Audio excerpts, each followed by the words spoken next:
Hey, what's going on, guys? Thank you so much for joining me on Vicious Whispers with Mark Tullius. Today we have episode 23, and we are on chapter 16 of the Brightside audiobook. After today, there's only 3 more chapters, so pretty excited about that. I'm not in the studio today, which is generally my house downstairs. Today I am at the park. Just dropped my daughter off at school.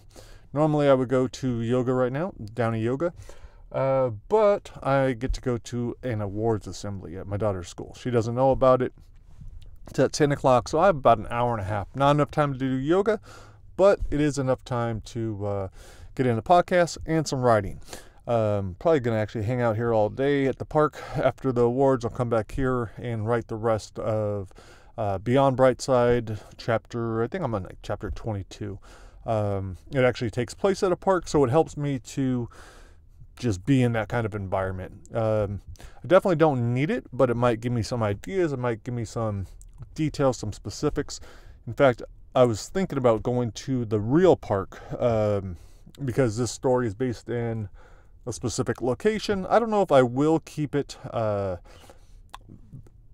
very true to what's going on, because who knows what time frame this is. It could be in the future a little bit. It doesn't even have to be that park.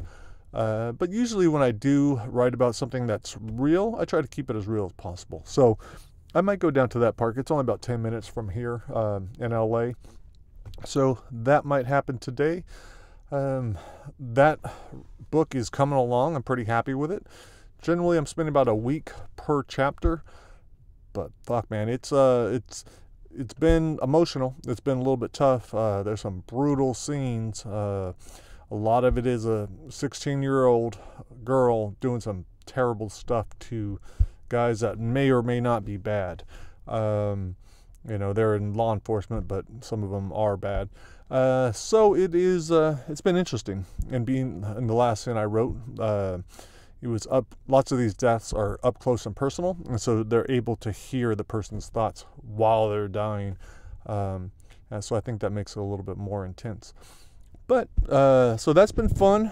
Other good news, we are recording the Try Not to Die in Brightside. Plan on running that contest as soon as this thing is done, Brightside audiobook.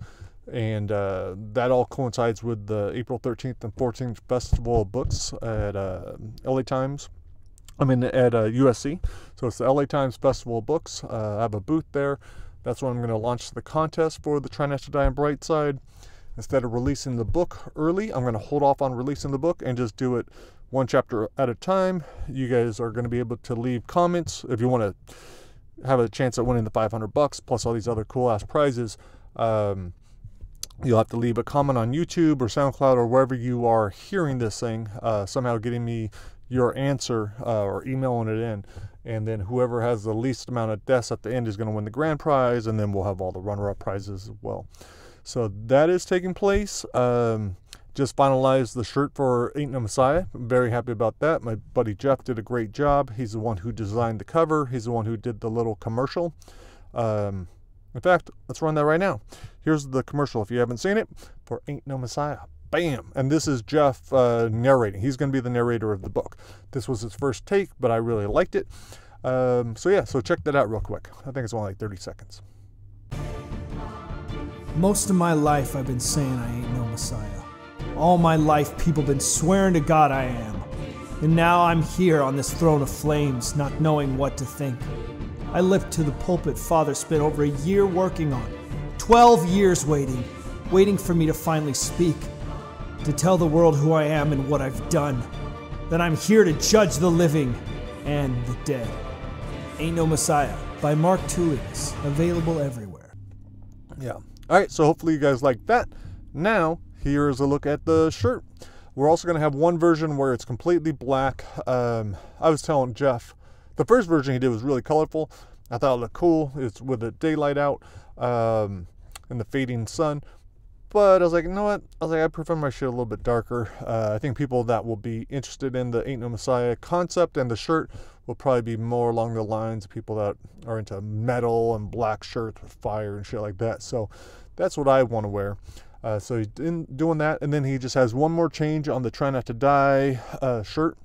It's not a specific book that we're doing the Try Not to Die for. It's just for the whole series, because I plan on doing at least one book a year. So that's all been awesome. Finished listening to Unlocking the Cage that T-Quone narrated. Fantastic job. I had to listen to it closely because I had to listen for all the errors or mispronunciations. And this is because T is not familiar with MMA or grappling or whatever else. And I should have given him all the names ahead of time. But he did an incredible job. But it was good for me to listen to it. So I had to listen closely for any mistakes at all. And then I gave him those notes. And then he will get back to me, I think, next week with all those changes. So we'll put out that. And again, I'm going to be putting that out once a week on SoundCloud and YouTube. So that way people want to hear it for free. They'll be able to hear it. The other cool thing I'm doing with that is I'm making it kind of into a documentary. Along with, I have so many photos of all the people that I interviewed. I have footage of all these people. So I'll mix that in with the audiobook and make a little documentary out of it. In fact, we're going to be filming a little trailer for the prologue. The prologue's 7 minutes, but a little bit over. But we're going to cut it down to about a minute. Just film a really cool trailer, prologue. And we'll be putting that as well. So that's what's been going on. Can't think of much more.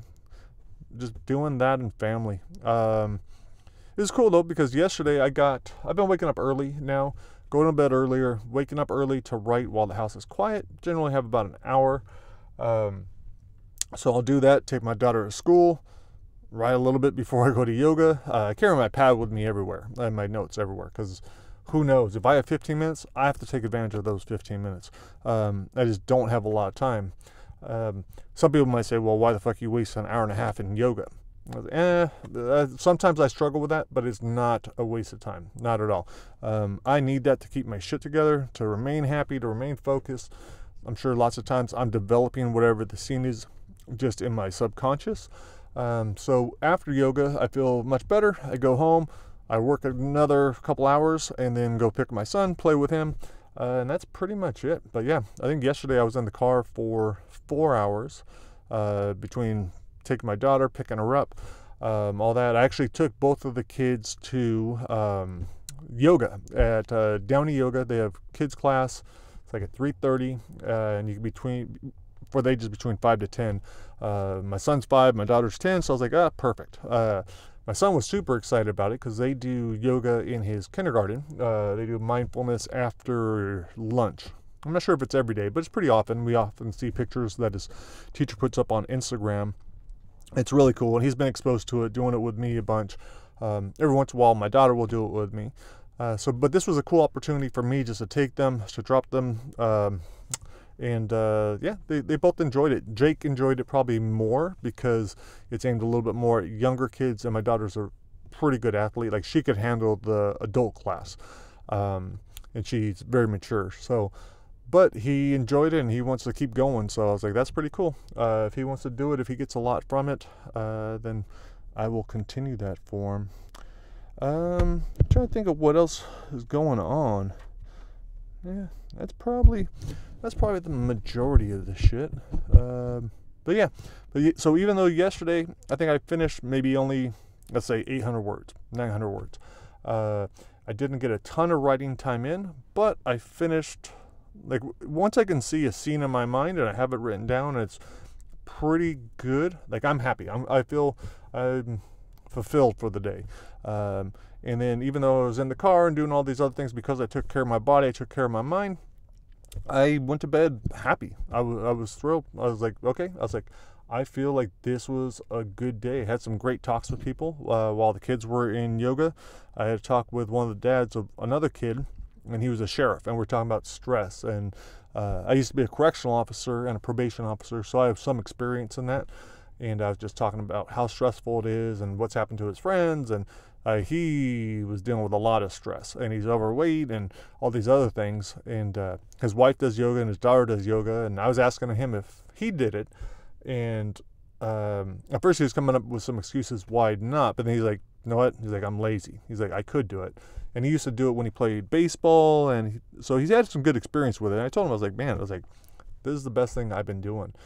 In fact, I think maybe on, I don't know when, but I do want to have one of the instructors on from Downey Yoga to talk about the difference between Bikram, the heated yoga, and the yoga that we do at their place. Because at their place, I think it's only, the room is heated, but it's only till about like 80 or 85 degrees.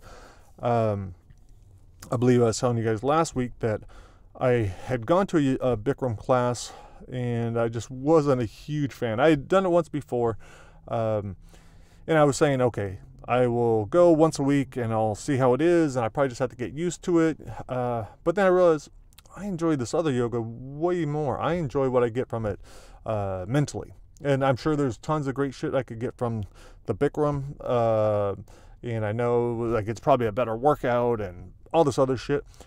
But if I have a limited amount of time, like why not do the things that I know I'm enjoying the most? Like I really enjoy how I feel when I get out of the Downey Yoga. It doesn't matter what instructor it is. I'm always getting something good. I feel like my yoga's improving. I'm always learning a new tip. I'm thinking about new technique or a new way of thinking of stuff. So that has been, for me, that's worth it. And I'm getting a good workout. I don't need a crazy ass workout. I don't have these incredible goals for my body. I just want to remain active and healthy and heal my low back, my shoulder, all things I have injuries with. So not only improving overall flexibility and all this other stuff, but then also dealing with pain issues and that kind of shit. So what else?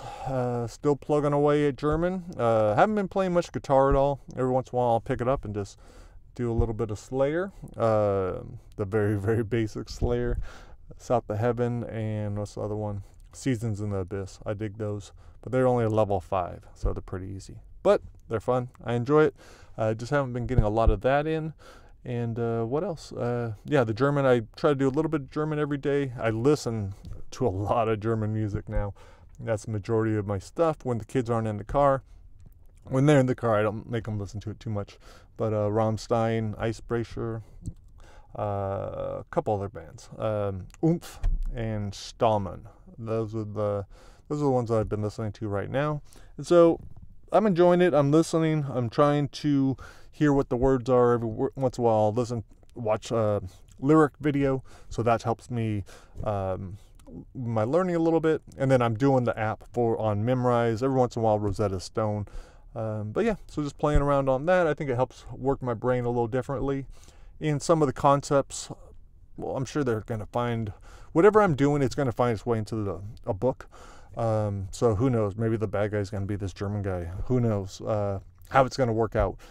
But something, it's going to be. It'll find its way into my writing. Yeah. So I think that's fucking pretty much it. It's a beautiful morning. I want to get writing on my scene before I go to my daughter's thing at 10 o'clock. So I think I'm going to cut this one out early. But I'm going to be leaving you guys with an awesome chapter. Chapter 16 of Brightside, narrated by T. Quillen. Hopefully you guys will enjoy it. Only 3 more after this. So yeah, have an incredible week, and I will talk to you later. Peace.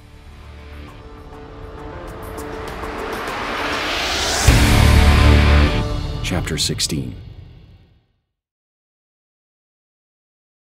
Sarah makes me promise I'll turn myself in if Danny has already been drugged. She says we'll never get him out of there. Medicated, he'll be too heavy. I tell her I will, but I'm still thinking of other options. Thinking about the ambulance, how we could steal it, load him up, and drive him right out. But the Brightside entrance is locked by a steel gate that not even Sheriff Melvin has access to.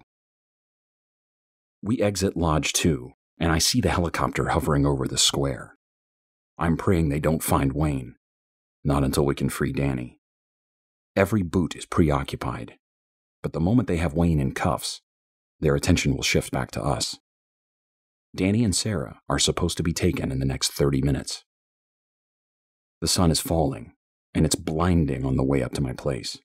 I can barely see the sidewalk. I almost trip off the curb. Sarah grabs my arm, yanks me back. I tell her thanks, but she still hates me and my insane plan. She doesn't see how we'll ever pull it off. Still, Sarah wants it to work.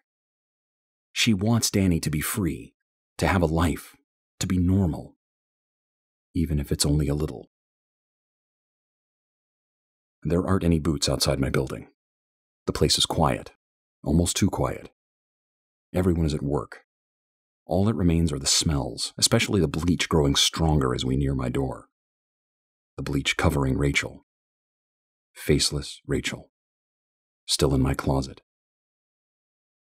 I tell Sarah to wait here, even though she's seen everything in my head. Me cleaning, sweeping the broken bits of gifts, broken bits of Rachel. Sarah's eyes get real big. She's looking at my door that's open, just a crack. The boots must be in there. I start to tell Sarah to run, but she's stepping towards the open door.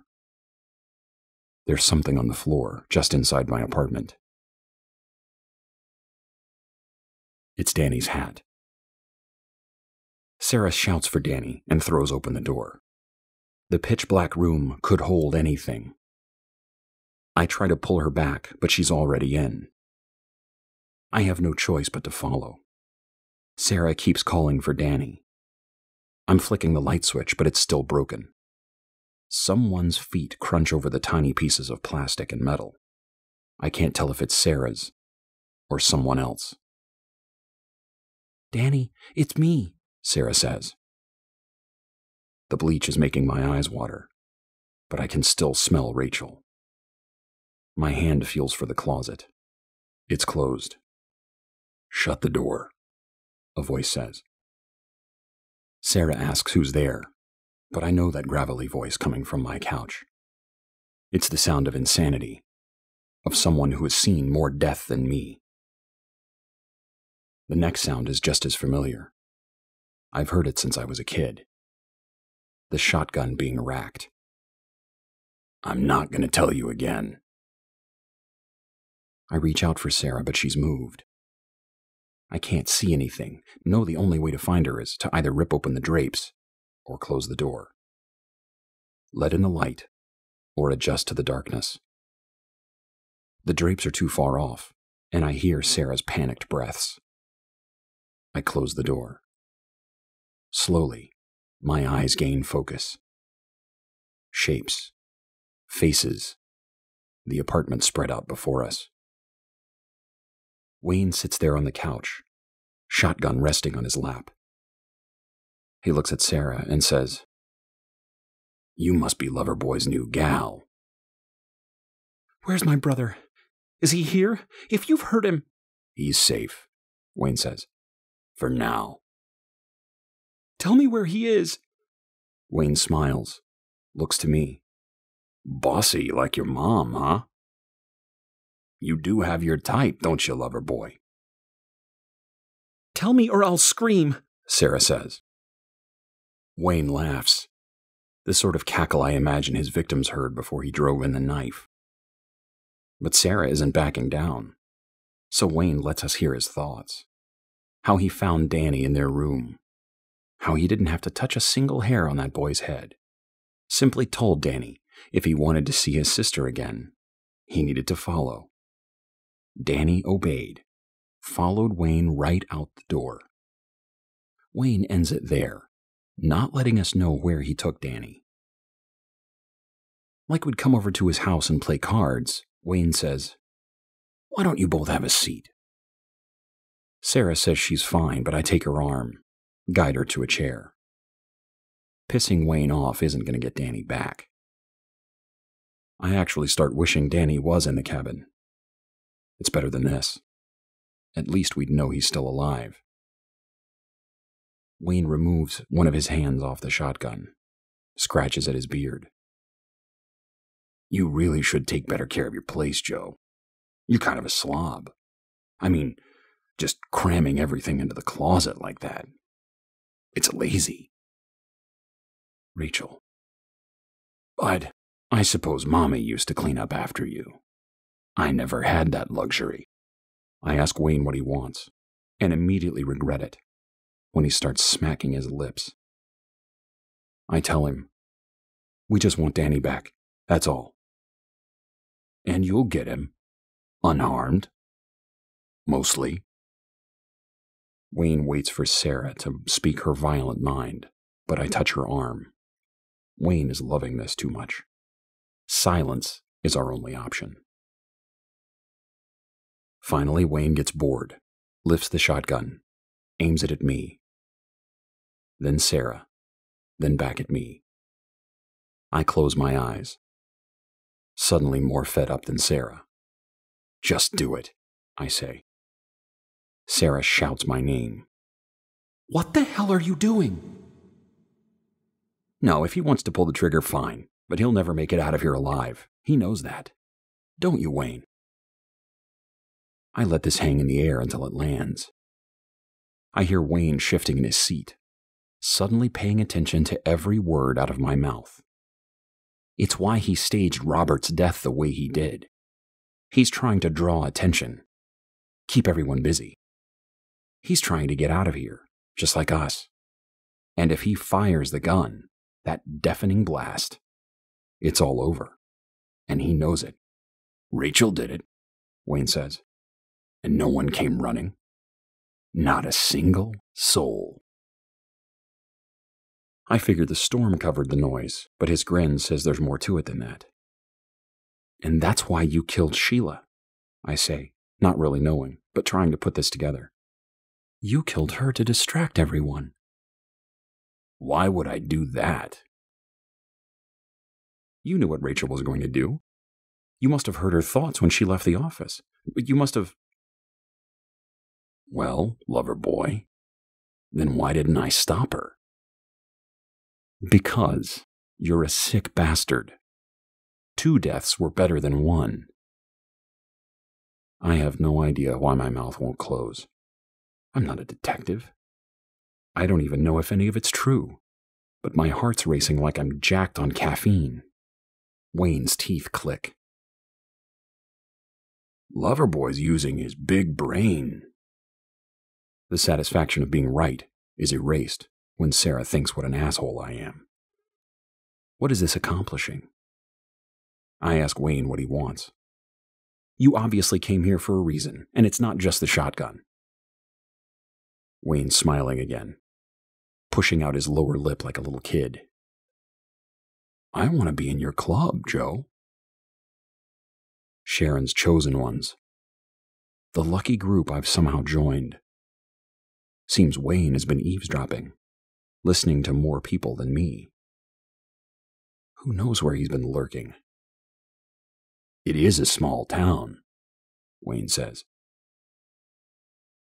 I realize Wayne could have escaped the moment he broke out, but he knows he can't last. Not with the helicopter. Not with every boot on his trail. He learned Sheriff Melvin had disabled most of the cameras or put them on a loop of old footage, but it won't last. He knows the only way off the mountain is with my help, because Sharon isn't going to let him join in. Her club obviously has a better way down the 200-foot drop than my stupid rope. They probably have a getaway car. Sharon didn't tell me, but I figured the same. Still, Wayne's here because I'm the only one who can get him in with Sharon. Do you feel special, Mama's boy? Wayne asks. He's trying to intimidate me, but he's already shown his cards. Why would I help you? I say. To save that Bob Dole retard, of course. I can hear Sarah's teeth digging into her tongue, that squishy sound of saliva, the slow trickle of blood. I ask, how do I know you won't just kill him? Wayne cocks his head.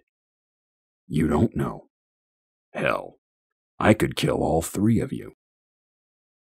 I start humming to drown out all the bad thoughts, the ones of Sarah and Danny, both faceless, both piled up on top of Rachel like some expired orgy.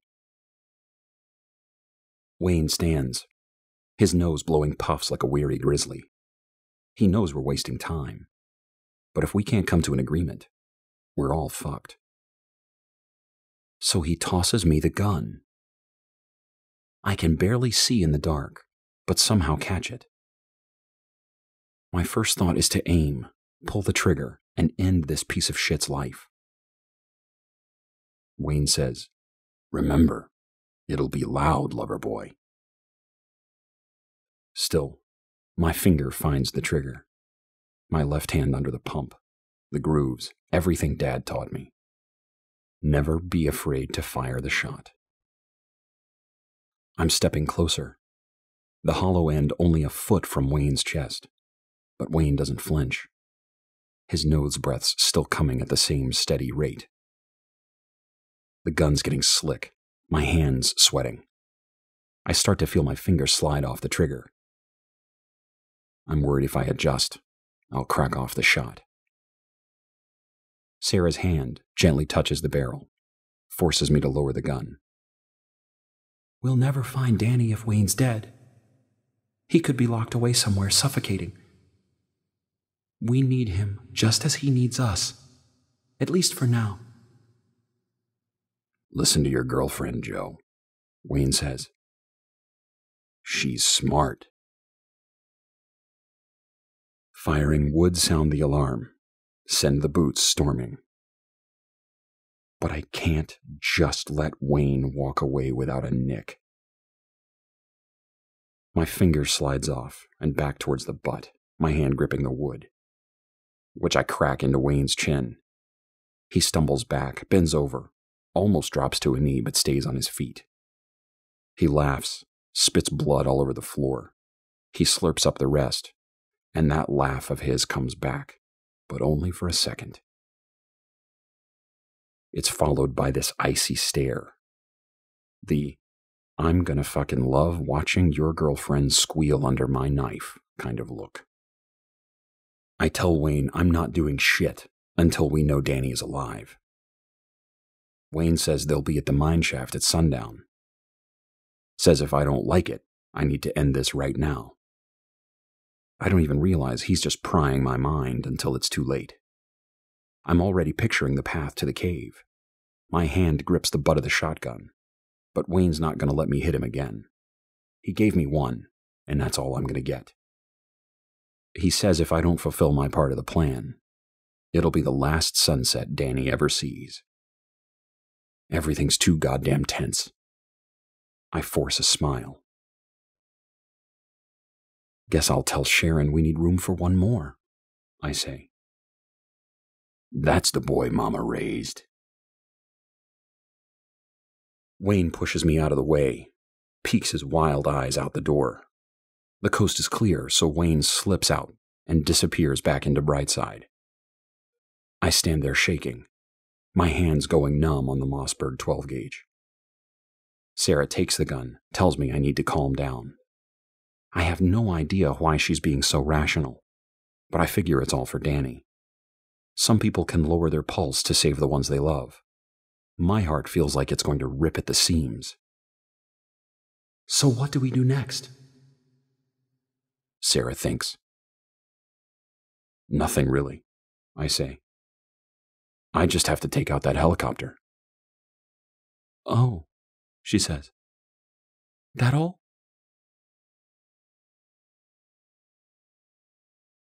When I was 13, Dad told me there was no honor in killing anything over 100 yards away. If you can't see a man's features, then he's not a man at all, just a target, which lessens the consequences of taking a life. Consequences are necessary. Without them, this fucked up existence has no value at all. That's why he never showed me how to use a rifle or anything else long range. The Mossberg 12 gauge could shatter your skull across a football field, he said. But move 20 rows into the stands, and you'll just end up with a bruise, or blind if you're not smart enough to blink. Dad's lecture worked in theory, but it didn't do much to inspire confidence in my part of the plan. The part where I have to take down a fully armed chopper hovering in the sky. When I was 9, I used to point my finger as a gun and take out airplanes flying over Columbus. I didn't realize that I was playing terrorist. Never imagined one day that's what I'd be called. Thought thieves were deemed the most dangerous people on the planet by the president, the government, every school board across the country. All because we knew everyone was lying. The politicians weren't a surprise, but the pastors and priests, the Little League coaches, and lunch ladies threw everyone for a loop. It was just easier to get rid of us, ship us here to this mountain than to face the truth that our society was based on the ability to lie. Parents tell their kids they're special, that they love them. Teachers tell students they can achieve anything. Bosses want their employees to know they're valued, that they aren't just a warm body, underpaid and abused. It's how everything keeps moving. Without the lie, people have to fix shit, face conflict, come to terms. Lying is the buffer that keeps us all from ending up like Rachel. Thought thieves aren't any better. We told ourselves Brightside could be worse, but we bought into the bullshit. Even though we'd been ripped from our homes, stripped of our jobs and families. We were banished to this prison in the clouds, but we told ourselves we'd just relocated. We had jobs, went on dates, fucked coworkers, and the last person left at the bar. Lies have kept this town intact. They give us the reason to shower, brush our teeth, make our beds. But none of it was real. It was no different than when I was back in the outside world. The other salesmen at BMW were just like us. We worried about paperwork, what we were going to have for dinner. We wondered if we should move the couch to the other side of the room. Little tasks and stupid nonsense kept our minds busy, but also kept us from realizing all of it was shit. Our lives, jobs, the people we called friends. I've been hearing other people's thoughts for as long as I could remember, but no matter how many times I heard their lies, their excuses, their justifications for doing horrible stuff, I never realized that I was no better. Until day 100. That's when I saw who I really was. A coward. A fraud. A waste of potential. I could have been anything. Could have used my gift to get elected to office or the head of a company. Could have rubbed elbows with the rich and powerful and had my own island. But I pissed it all away. Told myself I was better than those cheats, even though I did nothing but swindle. I stole girls' hearts, told them what they needed to hear to get them in bed. I sold luxury cars to unsuspecting souls. I convinced people I was sensitive, caring, when I was simply regurgitating all the things seeping out of their heads. It was easy to keep secret, because no one was like me. Not like Brightside, where secrets are more precious than life. I still can't believe I lasted 100 days. I guess I'm lucky Wayne escaped and Sharon accelerated the plan. Another week, and I'd be locked away in the cabin or in a cage with the orange jumpsuits. I've been cracking, letting too many people in. Now Danny's with Wayne, and Sarah's involved. And then there's Rachel, poor, faceless Rachel, shoved in my closet. Her version of a suicide note, still stained on the ceiling, the floors. Sarah's in the bathroom, so I decide to take the opportunity to say goodbye. I open the closet and crouch down next to Rachel. I tell her I'm sorry again. I imagine she forgives me. I tell her there's a real good chance when this is over, I'll be joining her. I wonder if they'll put us side by side in the cemetery. If the rumors are true, we might all end up there soon. Wendell and Carlos, Crystal and Fook. Every Brightsider buried to keep the world safe. I honestly don't know how they ever thought this could last. Selling timeshares and other crap over the phone was never going to keep this place going. Just another lie we told ourselves to keep one foot moving in front of the other. I just keep thinking about Wendell and all of the people we're going to abandon, the ones too risky for Sharon's club. If I succeed and take out the helicopter, there's going to be panic and chaos, bullets ripping through bodies. The Boots won't know who's with Sharon and who just happened to be taking a walk. It's all part of Sharon's plan. The distraction, the confusion, the melee that follows. It's going to buy us time. Keep the boots one step behind. Collateral damage is just another detail in this fucked up scheme. Sarah comes out of the bathroom and says she wants to know how I'm going to pull this off. There's no point in lying. I haven't a fucking clue. Sarah had suggestions, like climbing a tree or throwing rocks to get the pilot's attention. Our brilliant leader is an idiot. Sarah asks how close I have to be. I tell her under 50 yards, but probably under 20 to be safe. It's been over 10 years since I fired this shotgun. And I know I'm going to be shaking and scared out of my mind. I've only hit a few birds, but that was because of the buckshot spray. It only took one tiny pellet to take out a quail. The helicopter's going to take a hell of a lot more. Sarah says she wants to come with me, but she's only being polite. She also needs to stay hidden. The boots are busy looking for Wayne, but if they find her, they won't hesitate to take her in. I tell her she needs to stay here until it's time to make a run for the cave. Sarah refuses, says there's no way she's going to just sit here while I'm out there risking my life. Plus, she wants to find Danny. She says she saw a flicker in Wayne's thoughts. It was just a blip. But she saw Danny near a tree. I tell her Wayne isn't dumb enough to slip up like that. In all likelihood, he's trying to get her caught, giving the plan another distraction to keep the boots off our ass.